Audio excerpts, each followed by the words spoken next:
ಈ ಸ್ಟೋರಿಯನ್ನು ಎಂಡಿಂಗ್ನಿಂದ ಶುರು ಮಾಡೋಣ. 2004ರಲ್ಲಿ ಒಂದು ಸೀನ್ ನಡೆದಿತ್ತು. ಫಿನ್ನಿಶ್ ಪೊಲೀಸ್ ಒಬ್ಬ ವ್ಯಕ್ತಿಯನ್ನು 3 ಜನರ ಮರ್ಡರ್ ಕೇಸ್ನಲ್ಲಿ ಅರೆಸ್ಟ್ ಮಾಡಿತ್ತು. ಇದರಲ್ಲೇನು ಅನ್ಯೂಶುವಲ್ ಇಲ್ಲ. ಆದರೆ ಆ ವ್ಯಕ್ತಿ ಶಂಕಿತ ಆರೋಪಿ ಆಗಿರಲಿಲ್ಲ. ಅವನು ಸ್ವತಃ ಒಬ್ಬ ವಿಕ್ಟಿಮ್ ಆಗಿದ್ದ ಅದೇ ಕ್ರೈಮ್ ಸೀನಲ್ಲಿ. 44 ವರ್ಷದ ಹಿಂದೆ ಅವನು ಒಂದು ಕೆರೆ ಹತ್ತಿರ ಅರ್ಧ ಜೀವ ಇರುವ ಪರಿಸ್ಥಿತಿಯಲ್ಲಿ ಬಿದ್ದಿದ್ದ. ದವಡೆ ತುಂಡಾಗಿತ್ತು, ಮುಖ ಮುರಿದಿತ್ತು, ತಲೆಗೆ ತುಂಬಾ ಆಳವಾದ ಏಟು ಬಿದ್ದಿತ್ತು. ಬದುಕಿ ಉಳಿಯೋದು ಅಸಾಧ್ಯ ಅನ್ನೋ ಪರಿಸ್ಥಿತಿಯಲ್ಲಿ ಅವನಿದ್ದ. ಅವನ ಬದಿಯಲ್ಲಿ ಇನ್ನೂ 3 ಜನರ ಶವ ಬಿದ್ದಿತ್ತು. ಆ 3 ಬೇರೆ ಯಾರೂ ಅಲ್ಲ, ಅವನದ್ದೇ ಬೆಸ್ಟ್ ಫ್ರೆಂಡ್ಸ್ ಆಗಿದ್ರು. ಈ ಪ್ರಕರಣ ಎಷ್ಟು ಟ್ವಿಸ್ಟೆಡ್ ಆಗಿದೆ ಅಂದ್ರೆ 44 ವರ್ಷದವರೆಗೆ ಇದೊಂದು ಮಿಸ್ಟ್ರಿಯಾಗಿಯೇ ಉಳಿದೋಯ್ತು. ಈ ಘಟನೆಯ 44 ವರ್ಷದ ನಂತರ ಪೊಲೀಸರು ಆ ವ್ಯಕ್ತಿಯ ಮನೆಗೆ ಬಂದು ಅವನನ್ನು ಅರೆಸ್ಟ್ ಮಾಡ್ತಾರೆ. ಈ ಕೊಲೆ ನೀನೇ ಮಾಡಿರೋದು ಅಂತ. ಆದ್ರೆ this is not the end. ಇವತ್ತಿಗೆ 65 ವರ್ಷ ಆಗಿದೆ ಈ ಘಟನೆ ನಡೆದು. ಈ ಕೇಸ್ ಇವತ್ತಿನವರೆಗೆ ಸಾಲ್ವ್ ಆಗಲಿಲ್ಲ. ನಿಮ್ಮ ತಲೆಯಲ್ಲಿ ಪ್ರಶ್ನೆ ಬರ್ತಾ ಇರ್ಬೋದು, ಅರೆಸ್ಟ್ ಮಾಡಿದ್ದಾರೆ ಅಂತ ಹೇಳಿದೆ ಅಲ್ವಾ, ಮತ್ತೇನಾಯ್ತು? ಅದನ್ನು ಅರ್ಥ ಮಾಡಬೇಕಾದ್ರೆ ಈ ಸ್ಟೋರಿಯ ಸ್ಟಾರ್ಟಿಂಗ್ಗೆ ಹೋಗ್ಬೇಕಾಗುತ್ತೆ. 65 ವರ್ಷದ ಹಿಂದೆ 1966ರ ಒಂದು ಶಾಂತವಾದ ರಾತ್ರಿಗೆ ಒಂದು ಕೆರೆಯ ಹತ್ತಿರ, ಆ ಕೆರೆಯ ಹೆಸರು ಲೇಕ್ ಬೊಡೋಮ್. ನಮಸ್ಕಾರ ಎಲ್ಲರಿಗೂ. ಎಲ್ಲರೂ ಚೆನ್ನಾಗಿದ್ದೀರಾ ಅಂತ ಅನ್ಕೋತೀನಿ. ನೀವು ನನ್ನ ಹಿಂಟರ್ ಕೈಫ್ಯಾಕ್ ಇನ್ಸಿಡೆಂಟ್ ಅಥವಾ ಮಿಸ್ಸಿಂಗ್ ಸೋಡಾರ್ ಚಿಲ್ಡ್ರನ್ ಈ ಸ್ಟೋರಿಗಳ ವಿಡಿಯೋಸ್ ನೋಡಿದ್ರೆ ಆ ವಿಡಿಯೋಗಳ ತರಾನೇ ಇವತ್ತಿನ ಸ್ಟೋರಿ ನಿಮ್ಮ ತಲೆ ಹಾಳು ಮಾಡುತ್ತೆ. ಈ ಸ್ಟೋರಿಯ ಸ್ಕ್ರಿಪ್ಟ್ ಬರೆಯುವಾಗ ನಾನು ಈ ಸ್ಟೋರಿಯನ್ನು ಬೇರೆ ಬೇರೆ ವರ್ಷನ್ ಹಾಗೂ ಬೇರೆ ಬೇರೆ ಆಂಗಲ್ನಿಂದ ಎಕ್ಸ್ಪ್ಲೋರ್ ಮಾಡಿದೆ. ಇದೇ ಕಾರಣಕ್ಕೆ ನಾನು ಈ ವಿಡಿಯೋ ತುಂಬಾ ಲೇಟ್ ಆಗಿ ಬಂದಿರೋದು. ಏನಾಗಿತ್ತಂದ್ರೆ ಪ್ರತಿಯೊಂದು ವರ್ಷನ್ ಅಲ್ಲಿ ಸಮಥಿಂಗ್ ಇಸ್ ಮಿಸ್ಸಿಂಗ್ ಅನ್ನೋ ತರ ಫೀಲ್ ಆಗ್ತಾ ಇತ್ತು. ಈ ವಿಡಿಯೋ ನೋಡಿದ ನಂತರ ನಿಮ್ಗೂ ಆಗುತ್ತೆ. ಬರೀ ಸಮಥಿಂಗ್ ಮಿಸ್ಸಿಂಗ್ ಅನ್ನೋ ಫೀಲಿಂಗ್ ಮಾತ್ರ ಅಲ್ಲ, ಜೀವನದಲ್ಲಿ ಎಲ್ಲಾದ್ರೂ ಕ್ಯಾಂಪಿಂಗ್ ಮಾಡೋ ಪ್ಲಾನ್ ಇದ್ರೆ ಮಾಡೋ ಮೊದಲು ಹೆದರಿಕೆ. ಇದು ಭೂತ ಪ್ರೇತದ ಕತೆ ಅಲ್ಲ, ಇದು ಟೀನೇಜರ್ಸ್ಗಳ ಮೇಲೆ ನಡೆದ ಒಂದು ಡೆಡ್ಲಿ ಅಟ್ಯಾಕ್ನ ಕತೆ. ಮಾಡಿದವ್ರು ಯಾರು ವಿ ಡೋಂಟ್ ನೋ. ಈ ವಿಡಿಯೋ ಕಂಟಿನ್ಯೂ ಮಾಡೋ ಮೊದಲು ಒಂದು ವಿಷಯ ಹೇಳ್ತೀನಿ. ನೀವು ಫೇಂಟ್ ಹಾರ್ಟೆಡ್ ಆಗಿದ್ರೆ ಪ್ಲೀಸ್ ಈ ವಿಡಿಯೋವನ್ನು ಇಲ್ಲೇ ಸ್ಕಿಪ್ ಮಾಡಿ. ಸೊ ಇದಿಷ್ಟೇ ಹೇಳಿ ನಿಮ್ಮ ಹೆಚ್ಚು ಟೈಮ್ ವೇಸ್ಟ್ ಮಾಡದೆ ಇವತ್ತಿನ ವಿಡಿಯೋ ಸ್ಟಾರ್ಟ್ ಮಾಡ್ತಾ ಇದ್ದೀನಿ. Let's go.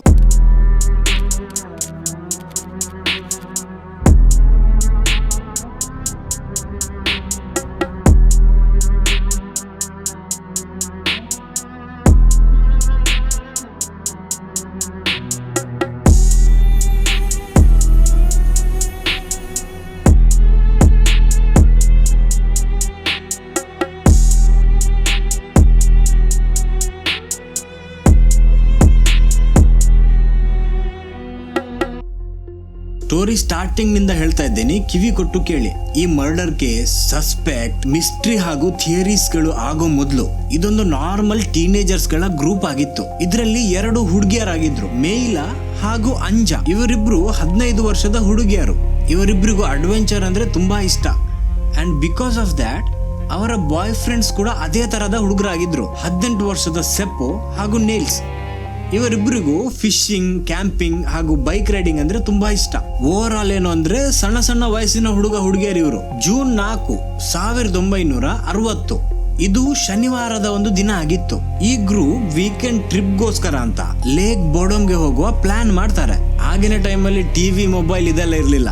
ಸೊ ವೀಕೆಂಡ್ ಟ್ರಿಪ್ಗೋಸ್ಕರ ಹೀಗೆ ಹೊರಗೆ ಹೋಗೋದು ಒಂದು ನಾರ್ಮಲ್ ಆಗಿತ್ತು. ಬೈಕಲ್ಲಿ ತಮ್ಮ ಕ್ಯಾಂಪಿಂಗ್ ಗೇರ್ಸ್ ಗಳನ್ನೆಲ್ಲ ಕಟ್ಟಿ ಈ 4 ಜನರ ಗ್ರೂಪ್ ಏನಿದೆ ಇದು ಹೆಲ್ಸಂಕಿಯಿಂದ 20 ಕಿಲೋಮೀಟರ್ ಪಶ್ಚಿಮದ ಕಡೆಗೆ ಅಂದ್ರೆ ಲೇಕ್ ಬೋಡಮ್ ಕಡೆಗೆ ಹೊರಡ್ತಾರೆ.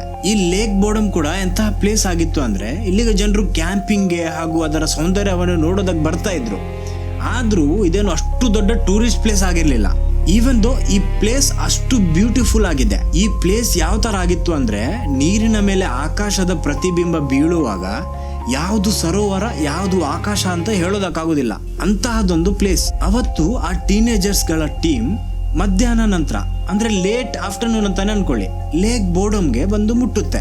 ಅವತ್ತು ಇಡೀ ದಿನ ಅದೇ ಲೇಕ್ ಹತ್ರ ಆಟ ಆಡ್ಕೊಂಡು ನಕ್ಕೊಂಡು ಫಿಶಿಂಗ್ ಮಾಡ್ಕೊಂಡು ಊಟ ತಿಂಡಿ ಎಲ್ಲ ಮಾಡಿ ತಿಂದು ಅವರು ಅವರ ವೀಕೆಂಡ್ ಟ್ರಿಪ್ ಅನ್ನು ಎಂಜಾಯ್ ಮಾಡ್ತಾ ಇದ್ರು. ಸನ್ಸೆಟ್ ಆಗ್ತಾ ಇದ್ದಾಗೆ ಕ್ಯಾಂಪ್ ಕೂಡ ಸೆಟ್ ಮಾಡ್ತಾರೆ, ಅದೇ ಸರೋವರದ ದಡದ ಹತ್ತಿರನೇ. ಈಗ ನಾನ್ ಹೇಳೋ ಡಿಟೇಲ್ ಅನ್ನು ಕಿವಿ ಕೊಟ್ಟು ಕೇಳಿ. ಅವರು 2 ಕಪಲ್ಸ್ ಆಗಿದ್ರು, ಆದ್ರೂ ಅವರ ಹತ್ರ ಟೆಂಟ್ ಒಂದೇ ಇದ್ದಿದ್ದು. ಇದೇನು ಮಿಸ್ಟೇಕ್ ಅಲ್ಲ, 4 ಜನರು ಮಲ್ಗೋ ಒಂದು ದೊಡ್ಡ ಟೆಂಟ್ ಅನ್ನು ಅವರು ಪ್ಲಾನ್ ಮಾಡಿಯೇ ತಂದಿದ್ದು. 4 ಜನರು ಒಟ್ಟಿಗೆ ಒಂದೇ ಟೆಂಟ್ ನ ಒಳಗಿದ್ರೆ ಸೇಫ್ ಅಂಡ್ ಸೆಕ್ಯೂರ್ ಆಗಿರುತ್ತೆ ಅಂತ. ಇದೊಂದನ್ನು ಬಿಟ್ಟು ಅವ್ರ ಹತ್ರ ಬೇರೆ ಯಾರು ಗೇರ್ಸ್ ಇರ್ಲಿಲ್ಲ, ಸ್ಪೆಷಲಿ ಸೇಫ್ಟಿ ಗೇರ್ಸ್, ಚಾಕು ಅಥವಾ ಬೇರೆ ಏನಾದ್ರು. ಜಸ್ಟ್ ಅನದರ್ ಕ್ಯಾಂಪಿಂಗ್ ಟ್ರಿಪ್ ಅಂತ ಅನ್ಕೊಂಡು ಅವತ್ತು ರಾತ್ರಿ ಮಲಗಿದ ಈ ಗ್ರೂಪ್ ಜೊತೆ ಎಲ್ಲ ನಾರ್ಮಲ್ ಆಗೇ ಇತ್ತು. ಆದ್ರೆ ಅದೇ ರಾತ್ರಿ ಸೂರ್ಯೋದಯ ಹಾಗೂ ಕೆಲವೇ ಕ್ಷಣಗಳ ಮೊದಲು ಏನೋ ಒಂದು ನಡೀತು. Something dark, something unimaginable. ಅವತ್ತು ಬೆಳಿಗ್ಗೆ ಎಲ್ಲ ಶಾಂತವಾಗಿತ್ತು. ಹಕ್ಕಿಗಳ ಚಿಲಿಪಿಲಿ ಹಾಗೂ ಸರೋವರದ ನೀರು ದಡಕ್ಕೆ ಬಡೆಯುವ ಒಂದು ಇಂಪಾದ ಸದ್ದನ್ನು ಬಿಟ್ಟು ಆ ಇಡೀ ಲೇಕ್ ಹತ್ರ ಬೇರೆ ಯಾವುದೇ ತರದ ಸದ್ದಿರ್ಲಿಲ್ಲ. ಇಸ್ಕೋ ಓಯ್ವಾ ಜಾನ್ಸನ್ ಅನ್ನೋ ಹೆಸರಿನ ಅಲ್ಲೇ ಹತ್ತಿರ ನೆಲೆಸಿರುವ ಒಬ್ಬ ಕಾರ್ಪೆಂಟರ್ ಲೇಕ್ ಹತ್ರ ವಾಕಿಂಗ್ ಅಂತ ಬಂದಿರ್ತಾನೆ. ಇದು ಅವನ ದಿನ ಪ್ರತಿದಿನದ ವಾಕ್ ಆಗಿತ್ತು. ಈ ಲೇಕ್ ಹತ್ರ ಅವನು ಸಾವಿರಾರು ಸತಿ ಬಂದಿದ್ದಾನೆ. ಆದ್ರೆ ಅವತ್ತು ಬೆಳಿಗ್ಗೆ ಅವನಿಗೆ ಆ ಲೇಕ್ ಹತ್ರ ಏನೋ ಕಾಣಿಸುತ್ತೆ. ಸರಿಯಾಗಿ ನೋಡಿದ್ರೆ ಅದು ಟೆಂಟ್ ಆಗಿತ್ತು. ಮೊದಲು ಅವನಿಗೆ ಏನು ಡೌಟ್ಫುಲ್ ಅಂತ ಅನ್ಸಿರ್ಲಿಲ್ಲ. ಅವನು ಈ ಲೇಕ್ ಹತ್ರ 100 ಟೆಂಟ್ಸ್ ಹಾಗೂ 100 ಟೂರಿಸ್ಟ್ ಗಳನ್ನು ನೋಡಿದ್ದಾನೆ. ಆಸ್ ಹಿ ಮೂವ್ ಫಾರ್ವರ್ಡ್ ಅವನೊಂದು ವಿಷಯ ನೋಟಿಸ್ ಮಾಡ್ತಾನೆ. ಈ ಟೆಂಟ್ ಏನಿದೆ ಇದು ನಿಂತಿಲ್ಲ, ಕುಸ್ದಿದೆ. ಯಾರೋ ಹೊರಗಿಂದ ಅದನ್ನು ಕ್ರಶ್ ಮಾಡಿದಾಗೆ. ಎಸ್ಕೋ ಹೋಗ್ತಾ ಇದ್ದ ಡೈರೆಕ್ಷನ್ ಬೇರೆ ಆಗಿತ್ತು, ಆದ್ರೆ ದ್ಯಾಟ್ ಗ್ರಾಬ್ಡ್ ಹಿಸ್ ಅಟೆನ್ಷನ್. ಅವನು ಅಲ್ಲೇ ನಿಂತು ಮೆಲ್ಲ ಟೆಂಟ್ ಕಡೆಗೆ ಹೋಗ್ತಾನೆ. ಹತ್ತಿರ ಹೋಗ್ತಾ ಇದ್ದಾಗೆ ಎಸ್ಕೋ ಆ ಟೆಂಟ್ ನ ಮೇಲೆ ಒಂದು ಡಾರ್ಕ್ ಕಲರ್ ನ ಪ್ಯಾಚಸ್ ಅನ್ನು ನೋಟಿಸ್ ಮಾಡ್ತಾನೆ. ಏನೊಂದು ಕೆಂಪು ಕಲರಿನ ಡಾರ್ಕ್ ಪ್ಯಾಚಸ್ ಇಡೀ ಟೆಂಟ್ ನ ಬಟ್ಟೆ ಮೇಲೆ ಸ್ಪ್ರೆಡ್ ಆಗಿತ್ತು. ಅದು ಇನ್ನೂ ಸ್ವಲ್ಪ ಸ್ಲೋ ಆಗಿ ಬಗ್ಗಿ ಸೈಡಿನಿಂದ ಟೆಂಟ್ ನ ಆ ಕಡೆ ಹೋಗಿ ನೋಡಿದ್ರೆ that is when he sees them. ಶವಗಳು, ಟೀನೇಜರ್ಸ್. ತುಂಬಾ ಕೆಟ್ಟ ರೀತಿಯಿಂದ ಅವರ ಮೇಲೆ ಅಟ್ಯಾಕ್ ಮಾಡಲಾಗಿತ್ತು. ತಲೆ ಒಡೆದೋಗಿತ್ತು ಹಾಗೂ ಮುಖ ಹಾಗೂ ಮೈ ಮೇಲೆ ಎಲ್ಲ ಫುಲ್ ಚಾಕುವಿಂದ ಚುಚ್ಚಿರೋ ಗಾಯಗಳಿತ್ತು. ಅಲ್ಲಿ ರಕ್ತ ಯಾವ ತರ ಹರಿದಿತ್ತು ಅಂದ್ರೆ ಆ ಟೆಂಟ್ ಇದ್ದ ಅದಷ್ಟು ಜಾಗ ಏನಿದೆ ಅದರ ಕೆಳಗಿನ ನೆಲ ಕಂಪ್ಲೀಟ್ ಒದ್ದೆ ಆಗಿತ್ತು. 4 ಜನರ ರಕ್ತ ಅದಷ್ಟೇ ಜಾಗದಲ್ಲಿ ಹರಿದಿದೆ. ಇಮ್ಯಾಜಿನ್ ಮಾಡಿ ನೀವು, 2 ಜನರ ಶವ ಆ ಟೆಂಟ್ ನ ಒಳಗಿತ್ತು. ಒಂದು ಹುಡುಗಿ ಶವ ಅರ್ಧ ಟೆಂಟ್ ನ ಒಳಗೆ ಅರ್ಧ ಟೆಂಟ್ ನ ಹೊರಗಿತ್ತು. ಅವಳ ಬಾಡಿ ಯಾವ ತರ ಆಗಿತ್ತು ಅಂದ್ರೆ ಒದ್ದಾಡಿ ನರಳಿ ಆ ಟೆಂಟ್ ನಿಂದ ಹೊರಗೆ ಬರ್ತಾ ಇದ್ದಾಗನೇ ಅವಳ ಜೀವ ಹೋದಾಗೆ. ಅವಳ ಸೊಂಟದ ಕೆಳಗಿನ ಬಟ್ಟೆನೂ ಇರ್ಲಿಲ್ಲ. ಇದನ್ನು ನೋಡಿದ ಎಸ್ಕೋಗೆ ಮೈ ಇಡೀ ಕರೆಂಟ್ ಕೊಟ್ಟಾಗಿತ್ತು. ಗೂಸ್ ಬಂಪ್ಸ್ ಬಂದಿತ್ತು ಅವನಿಗೆ. ಅಂಡ್ ದೆನ್ ಎಸ್ಕೋನ ಕಣ್ಣು 4ನೇ ಟೀನೇಜರ್ ನ ಮೇಲೆ ಹೋಗುತ್ತೆ. ಅವನು ಟೆಂಟ್ ನ ಹಿಂದ್ಗಡೆ ಹೊರಗಿಂದ ಟೆಂಟ್ ನ ಮೇಲೆ ಬಿದ್ದಿದ್ದ. ಅವನ ದೊಡ್ಡ ಏನಿದೆ ಇದು ನೇಲ್ತಾ ಇತ್ತು. ಮುಖ ಕಲ್ಲಿನಿಂದ ಹೊಡೆದು ಚಪ್ಪಟೆ ಮಾಡದಾಗಿತ್ತು. ತಾನು ತುಂಬಾ ಹರಿದಿತ್ತು, ಆದ್ರೆ ಅವನ ಶ್ವಾಸ ಇನ್ನೂ ನಡೀತಾ ಇತ್ತು. ಇದನ್ನು ನೋಡಿದ ಎಸ್ಕೋ ಅಲ್ಲಿಂದಾನೇ ಹಿಂದೆ ತಿರುಗಿ ಓಡೋದಕ್ಕೆ ಶುರು ಮಾಡ್ತಾನೆ. ಹಾಗೂ ಈ ನ್ಯೂಸ್ ಇಡೀ ಊರಿಗೆ ಸ್ಪ್ರೆಡ್ ಆಗುತ್ತೆ. ಈ ವಿಷಯ ಪೊಲೀಸರಿಗೂ ಗೊತ್ತಾಗುತ್ತೆ. ಹಾಗೂ ಕೆಲವು ಗಂಟೆಗಳ ನಂತರ ಪೊಲೀಸರು ಆ ಜಾಗಕ್ಕೆ ಬಂದು ಮುಟ್ತಾರೆ. ಬೆಳಿಗ್ಗೆ 11:00 ಈ ಒಂದು ಶಾಂತವಾಗಿದ್ದ ಫಿನ್ನಿಶ್ ಲೇಕ್ ಏನಿದೆ ಇದು ಕ್ರೈಮ್ ಸೀನ್ ಆಗಿತ್ತು. ಜನಸಾಗರನೇ ಬಂದು ಅಲ್ಲಿಗೆ ಮುಟ್ಟಿತ್ತು. ಅದಲ್ಲದೆ ಆ ಇಸ್ಕೋ ಅವತ್ತು ಅಲ್ಲಿ ನೋಡಿದ ಹಾಗೂ ರಿಪೋರ್ಟ್ ಮಾಡಿದ ಘಟನೆ ಏನಿದೆ ಇದು ಬರೀ ಒಂದು ಮರ್ಡರ್ ಕೇಸ್ ಆಗಿರ್ಲಿಲ್ಲ. ಇನ್ಫ್ಯಾಕ್ಟ್ ಅವನಿಗೂ ಗೊತ್ತಿರ್ಲಿಲ್ಲ ಅವತ್ತು ಬೆಳಿಗ್ಗೆ ಅಲ್ಲಿ ನೋಡಿದ ಸೀನ್ ಏನಿದೆ ಇದು ಫಿನ್ಲ್ಯಾಂಡ್ ನ ಹಿಸ್ಟ್ರಿಯಲ್ಲೇ one of the biggest mystery ಆಗಿ ಉಳಿಯಲಿದೆ ಅಂತ. ನಮ್ಗೆ ಈ ಅಟ್ಯಾಕ್ ನ ಬಗ್ಗೆ ಏನೆಲ್ಲ ಗೊತ್ತಿದೆ ಅದೆಲ್ಲ ಬಂದಿರೋದು ಈ ಅಟ್ಯಾಕ್ ನ ರೀಕನ್ಸ್ಟ್ರಕ್ಷನ್ ನಿಂದ. ಯಾಕಂದ್ರೆ ಅಲ್ಲಿ ಆಕ್ಚುಯಲ್ ಆಗಿ ಏನು ನಡೀತು ಅದನ್ನು ಯಾರೂ ನೋಡ್ಲಿಲ್ಲ. ಯಾರ ಜೊತೆ ನಡೀತು ನೋಡಿ ಅವರು ಎಕ್ಸ್ಪ್ಲೇನ್ ಮಾಡೋದಕ್ಕೆ ಉಳ್ದಿಲ್ಲ. ಅದರಲ್ಲಿ ಒಬ್ಬ ಬದುಕಿ ಉಳ್ದಿದ್ದ, ಆದ್ರೆ ಅವನು ಎಷ್ಟು ಗಂಭೀರವಾಗಿ ಗಾಯಗೊಂಡಿದ್ದ ಅಂದ್ರೆ ಅವನಿಗೆ ಅಲ್ಲಿ ಏನು ನಡೀತು ಅಂತ ನೆನಪೇ ಇಲ್ಲ. ಈಗ ಆ ಬಾಡಿಗಳ ಮೇಲೆ ಆಗಿದ್ದ ಒಂದು ಇಂಜುರೀಸ್ ಹಾಗೂ ಆ ಟೆಂಟ್ ನ ಕಂಡೀಷನ್ ನೋಡಿ ಇನ್ವೆಸ್ಟಿಗೇಟರ್ಸ್ ಹೇಳ್ತಾರೆ ಈ ಅಟ್ಯಾಕ್ ಬಹುಶಃ ಅರ್ಲಿ ಮಾರ್ನಿಂಗ್ ನಡೆದಿರ್ಬೇಕು, 4 ರಿಂದ 6 ಗಂಟೆ ನಡುವೆ. ಈ ಸಮಯದಲ್ಲಿ ಆ 4 ಟೀನೇಜರ್ಸ್ ಆಳವಾದ ನಿದ್ದೆಯಲ್ಲಿದ್ರು. ಈಗ ಇಂಪಾರ್ಟೆಂಟ್ ಪಾರ್ಟ್ ಏನು ಅಂದ್ರೆ ಅಟ್ಯಾಕರ್ ಟೆಂಟ್ ನ ಒಳಗೆ ಬಂದೇ ಇಲ್ಲ, ಜಿಪ್ಪರ್ ಓಪನ್ ಆಗಿರ್ಲಿಲ್ಲ ಹಾಗೂ ಟೆಂಟ್ ನ ಒಳಗನು ಯಾವುದೇ ಫುಟ್ ಪ್ರಿಂಟ್ ಸಿಕ್ಕಿರ್ಲಿಲ್ಲ. ಅಟ್ಯಾಕ್ ನಡೆದಿರೋದು ಟೆಂಟ್ ನ ಹೊರಗಡೆಯಿಂದ. ಅಂದ್ರೆ ಆ ಟೆಂಟ್ ನ ಬಟ್ಟೆ ಏನಿದೆ ಅದ್ರ ಈ ಕಡೆಯಿಂದ ಅಟ್ಯಾಕ್ ಮಾಡಿರೋದು. ಇಮ್ಯಾಜಿನ್ ಮಾಡಿ, ಟೆಂಟ್ ಅಲ್ಲಿ ನೀವು ಮಲಗಿದ್ದಾಗ ಕತ್ತಲಲ್ಲಿ ಯಾರೋ ನಿಮ್ಗೆ ಟೆಂಟ್ ನ ಹೊರಗಡೆಯಿಂದ ಅಟ್ಯಾಕ್ ಮಾಡ್ತಾ ಇದ್ದಾರೆ. ನಿಮ್ಗೆ ಈ ಅಟ್ಯಾಕ್ ಎಲ್ಲಿಂದ ಆಗ್ತಾ ಇದೆ ಅಂತ ಗೊತ್ತಿಲ್ಲ, ಹಾಗೂ ಯಾರು ಮಾಡ್ತಾ ಇದಾರೆ ಅಂತ ಗೊತ್ತಿಲ್ಲ, ಅಂಡ್ ಅವರಿಂದ ತಪ್ಪಿಸಿ ಓಡೋದಕ್ಕೂ ಆಗೋದಿಲ್ಲ. ಇಡೀ ಟೆಂಟ್ ನಿಮ್ಮ ಮೇಲೆ ಬಿದ್ದಿದೆ. ನೀವು ಬಲೆಯಲ್ಲಿ ಸಿಕ್ಕ ಒಂದು ಮೀನಿನ ತರ ಆಗಿದ್ದೀರಾ. ಬೈ ದ ವೇ, ಈ ಇನ್ವೆಸ್ಟಿಗೇಷನ್ ಅಲ್ಲಿ ಇಷ್ಟು ಗೊತ್ತಾಗುತ್ತೆ, ಅದೇನಂದ್ರೆ ಈ ಅಟ್ಯಾಕ್ ಅಲ್ಲಿ 2 ಟೈಪ್ ನ ಫೋರ್ಸ್ ಇನ್ವಾಲ್ವ್ ಆಗಿದೆ. ಒಂದು ಶಾರ್ಪ್ ಆಬ್ಜೆಕ್ಟ್, ಚಾಕು ಆಗಿರ್ಬೋದು. ಎರಡನೇದು ಬ್ಲಂಟ್ ಆಬ್ಜೆಕ್ಟ್. ಬ್ಲಂಟ್ ಅಂದ್ರೆ ಏನೋ ಒಂದು ಹೆವಿ ಭಾರದ ಕಲ್ಲಾಗಿರ್ಬೋದು. ನಾನು ಮೇ ಬಿ ಆಗಿರ್ಬೋದು ಯಾಕೆ ಹೇಳ್ತಾ ಇದ್ದೀನಿ ಅಂದ್ರೆ, ಈ ಆಕ್ಚುಯಲ್ ಆದ ಮರ್ಡರ್ ವೆಪನ್ಸ್ ಏನಿದೆ ಅದು ಇವತ್ತಿನವರೆಗೂ ಸಿಕ್ಕಿಲ್ಲ. ಈಗ ಈ ಟೆಂಟ್ ನ ಒಳಗಿನ ವೈಲೆನ್ಸ್ ಏನಿದೆ ಅದು ತುಂಬಾ ಎಕ್ಸ್ಟ್ರೀಮ್ ಲೆವೆಲ್ ಇದಾಗಿತ್ತು. ಸ್ಪೆಷಲಿ ಮೈಲಾನ ಮೇಲೆ ತುಂಬಾ ಹೆಚ್ಚು ಅಟ್ಯಾಕ್ ಆಗಿತ್ತು ಕಂಪೇರಿಂಗ್ ಟು ಅದರ್ಸ್. ಈವನ್ ಅವಳದ್ದೇ ಬಾಡಿ ಅರ್ಧ ಹೊರಗೆ ಹಾಗೂ ಅರ್ಧ ನಗ್ನ ಸ್ಥಿತಿಯಲ್ಲಿ ಸಿಕ್ಕಿದ್ದು. ಅಂಜಾ ಹಾಗೂ ಸೆಪ್ಪೋನ ಶವ ಟೆಂಟ್ ನ ಒಳಗೇನೆ ಇತ್ತು. ಈವನ್ ಅವರ ಮೇಲೇನು ಚಾಕುವಿನಿಂದ ತುಂಬಾ ಘೋರವಾದ ಅಟ್ಯಾಕ್ ಆಗಿತ್ತು, ಹಾಗೂ ಅವರ ಮೇಲೇನು ಕಲ್ಲು ತುರಿ ಹಾಕಲಾಗಿತ್ತು. ಕಲ್ಲು ಅಂದ್ರೆ I mean blunt force. Tent ಕೂಡ ತುಂಬಾ ಬ್ಯಾಡ್ಲಿ ಡ್ಯಾಮೇಜ್ ಆಗಿತ್ತು, ಹರಿದಿತ್ತು, ಹಾಗೂ ಒಳಗಿನ ಕಡೆ ಕೊಲಾಪ್ಸ್ ಆಗಿತ್ತು. ಈ ಇಡೀ ಕ್ರೈಮ್ ಸೀನ್ ಅಲ್ಲಿ ಒಬ್ಬ ಬದುಕಿ ಉಳಿದಿದ್ದ ನೀಲ್ಸ್. ಆದ್ರೆ ಆಸ್ ಐ ಸೆಡ್ ಅರ್ಲಿಯರ್, ಅವನ ದವಡೆ ನೇಲ್ತಾ ಇತ್ತು, ಮುಖ ಹಾಗೂ ಬಾಡಿ ಮೇಲೆ ತುಂಬಾ ಇಂಜುರೀಸ್ ಆಗಿತ್ತು. ನೆನಪಿಡಿ, ಇದೇನು ನಾರ್ಮಲ್ ವೂಂಡ್ಸ್ ಅಲ್ಲ. ಈವನ್ ಡಾಕ್ಟರ್ಸ್ ಗಳು ಹೇಳಿದ್ರು ಇಂತಹ ಪರಿಸ್ಥಿತಿಯಲ್ಲಿ ನಾರ್ಮಲಿ ಮನುಷ್ಯರು ಬದುಕಿ ಉಳಿಯೋದೇ ಇಲ್ಲ ಅಂತ. ಈ ಅಟ್ಯಾಕ್ ಅವನ ಮೇಲೆ ಟೆಂಟ್ ನ ಒಳಗೇನೆ ಆಗಿದ್ದು. ಆದ್ರೆ ಸಂಹವ್ ಆ ಅಟ್ಯಾಕ್ ನ ನಂತರ ಅವನು ಟೆಂಟ್ ನ ಹೊರಗೆ ಬಂದು ಬಿದ್ದಿದ್ದ. ಇದು ಅವನಿಗೂ ಗೊತ್ತಿಲ್ಲ ಹೇಗೆ ಅಂತ. ಈ ಅಟ್ಯಾಕ್ ನಡೆದು ಸೂರ್ಯೋದಯ ಆಗ್ತಾ ಇದ್ದಾಗೆ 3 ಟೀನೇಜರ್ಸ್ ಸತ್ತಿದ್ರು, ಒಬ್ಬ ಅರ್ಧ ಜೀವ ಆಗಿದ್ದ, ಹಾಗೂ ಈ ಕೃತ್ಯ ಎಸಗಿದ ವ್ಯಕ್ತಿ ಅಲ್ಲಿಂದ ಮಾಯ ಆಗಿದ್ದ. ಇಲ್ಲಿ ಉಳಿದಿದ್ದು ಬರೀ ಒಂದೇ, ಅದು ಆ ಕ್ರೈಮ್ ಸೀನ್. ಆ ಕ್ರೈಮ್ ಸೀನ್ ಕೂಡ ನಂತರ ಬಂದ ಜನಸಾಗರ ಹಾಗೂ ಪೊಲೀಸರ ನಿರ್ಲಕ್ಷ್ಯದಿಂದ ಕಂಪ್ಲೀಟ್ಲಿ ಡ್ಯಾಮೇಜ್ ಆಗಿತ್ತು. ಮುಂದೆ ನಾನು ಸಸ್ಪೆಕ್ಟ್ ಬಗ್ಗೆ ಮಾತಾಡ್ತಾ ಇದ್ದೀನಿ. ಅದರ ಮೊದಲು ಪೊಲೀಸ್ ಇನ್ವೆಸ್ಟಿಗೇಷನ್ ಅಲ್ಲಿ ಒಂದು ಕ್ರೇಜಿ ಸೀನ್ ನಡೆದಿತ್ತು, ಅದರ ಬಗ್ಗೆ ನಾನು ಫಸ್ಟ್ ಹೇಳ್ತೀನಿ. ಪೊಲೀಸರಿಗೆ ಅದೇ ದಿನ ಸೇಮ್ ಟೈಮ್ ಅಲ್ಲಿ ಒಂದು 6-7 ಗಂಟೆ ನಡುವೆ ಅದೇ ಲೇಕ್ ಹತ್ರ ಹಕ್ಕಿಗಳನ್ನು ನೋಡೋದಕ್ಕೆ ಹೋದ ಒಂದು ಗ್ರೂಪ್ ಹೇಳುತ್ತೆ, ನಾವು ಬರ್ಡ್ ವಾಚಿಂಗ್ ಮಾಡ್ತಾ ಇರುವಾಗ ಒಬ್ಬ ವ್ಯಕ್ತಿ ಆ ಕ್ರೈಮ್ ಸೀನ್ ನ ಡೈರೆಕ್ಷನ್ ಇಂದ ಆಪೋಸಿಟ್ ಡೈರೆಕ್ಷನ್ ಗೆ ನಡ್ಕೊಂಡು ಹೋಗ್ತಾ ಇದ್ದ. ಅವರು ಕೊಟ್ಟ ಡಿಸ್ಕ್ರಿಪ್ಷನ್ ಪ್ರಕಾರ ಅವನು ಉದ್ದದವನಾಗಿದ್ದ ಹಾಗೂ ಬ್ಲಾಂಡ್ ಆಗಿದ್ದ. ಬ್ಲಾಂಡ್ ಅಂದ್ರೆ ಹಳದಿ ಬಣ್ಣದ ಕೂದಲಿನವರು. ಇದು ಅಷ್ಟು ದೊಡ್ಡದೇನು ಅನ್ಯೂಶುವಲ್ ವಿಷಯ ಏನೂ ಅಲ್ಲ. ಈ ಲೇಕ್ ಹತ್ರ ಜನರು ಬರ್ತಾ ಹೋಗ್ತಾ ಇರ್ತಾರೆ. ಆದ್ರೆ ಈ ಮರ್ಡರ್ಸ್ ನಡೆದ ನಂತರ ಈ ಬರ್ಡ್ ವಾಚರ್ಸ್ ಕೊಟ್ಟ ಈ ಒಂದು ಡಿಟೇಲ್ ಏನಿದೆ ಇದನ್ನು ಇಗ್ನೋರ್ ಮಾಡೋದಕ್ಕಾಗೋದಿಲ್ಲ. ಆದ್ರೆ ಇದ್ರಲ್ಲೊಂದು ಪ್ರಾಬ್ಲಮ್ ಇತ್ತು, ಅದೇನಂದ್ರೆ ಅವರು ಅವನನ್ನು ತುಂಬಾ ದೂರದಿಂದ ನೋಡಿದ್ದು. ಅದರಿಂದಾಗಿ ಅವನ ಮುಖವನ್ನು ಐಡೆಂಟಿಫೈ ಮಾಡೋದಕ್ಕಾಗ್ಲಿಲ್ಲ. ಆಲ್ಸೋ ಆ ವ್ಯಕ್ತಿ ಯಾರಂತನೂ ಗೊತ್ತಿಲ್ಲ, ಹಿ ಜಸ್ಟ್ ವ್ಯಾನಿಸ್ಟ್. ಇದ್ರ ನಂತರ ಇನ್ನೊಂದು ತುಂಬಾ ಸಸ್ಪಿಷಿಯಸ್ ವಸ್ತು ಸಿಕ್ಕಿತ್ತು ಪೊಲೀಸರಿಗೆ, ಅದು ಒಂದು ಪೇರ್ ಆಫ್ ಶೂ. ಈಗ ಏನಾಗಿತ್ತು ಅಂದ್ರೆ, ಪೊಲೀಸರು ಈ ಮರ್ಡರ್ ಕೇಸ್ ಅನ್ನು ಇನ್ವೆಸ್ಟಿಗೇಷನ್ ಮಾಡುವಾಗ ಕಂಪ್ಲೀಟ್ ಏರಿಯಾವನ್ನು ಒಮ್ಮೆ ಸರ್ಚ್ ಮಾಡಿದ್ರು. ಈ ತರ ಸರ್ಚ್ ಮಾಡ್ತಾ ಇರುವಾಗ ಅವರಿಗೆ ಮರ್ಡರ್ ಲೊಕೇಶನ್ ನಿಂದ 500 ಮೀಟರ್ ದೂರ ಶೂ ಸಿಕ್ಕಿತ್ತು. ಆ ಶೂ ಯಾರದ್ದು ಗೊತ್ತಿದೆಯಾ? ನೀಲ್ಸ್ ನದ್ದು. ಈ ಶೂ ಸಿಕ್ಕ ನಂತರ ಪೊಲೀಸರು ಇನ್ನೂ ಹೆಚ್ಚು ಕನ್ಫ್ಯೂಸ್ ಆಗ್ತಾರೆ. ಅಟ್ಯಾಕರ್ ನೀಲ್ಸ್ ನ ಶೂ ಯಾಕೆ ತಕೊಂಡೋದ ಹಾಗೂ 500 ಮೀಟರ್ ದೂರ ಅಡಗಿಸಿ ಇಟ್ಟ. ಇದಾಯ್ತು ಪೊಲೀಸರಿಗೆ ರ್ಯಾಂಡಮ್ಲಿ ಸಿಕ್ಕ 2 ಡೀಟೇಲ್ಸ್. ಇದೆಷ್ಟನ್ನು ಬಿಟ್ಟು ಬೇರೆ ಏನೂ ಪೊಲೀಸರಿಗೆ ಸಿಕ್ಕಿರ್ಲಿಲ್ಲ. ಇದಾದ ನಂತರ ಪೊಲೀಸರು ಕೊಲೆಗಾರ ಯಾರಿರ್ಬಹುದು ಅಂತ ಸಸ್ಪೆಕ್ಟ್ಸ್ ಗಳನ್ನು ಹುಡುಕೋದಕ್ಕೆ ಶುರು ಮಾಡ್ತಾರೆ. ಆಗ ಅಲ್ಲೇ ಲೋಕಲಿ ಒಂದು ಹೆಸರು ಮುಂದೆ ಬರುತ್ತೆ, ವಾಲ್ಡೆಮಾರ್ ಗೆಲಾಟ್ರೋಮ್ ಅಂತ.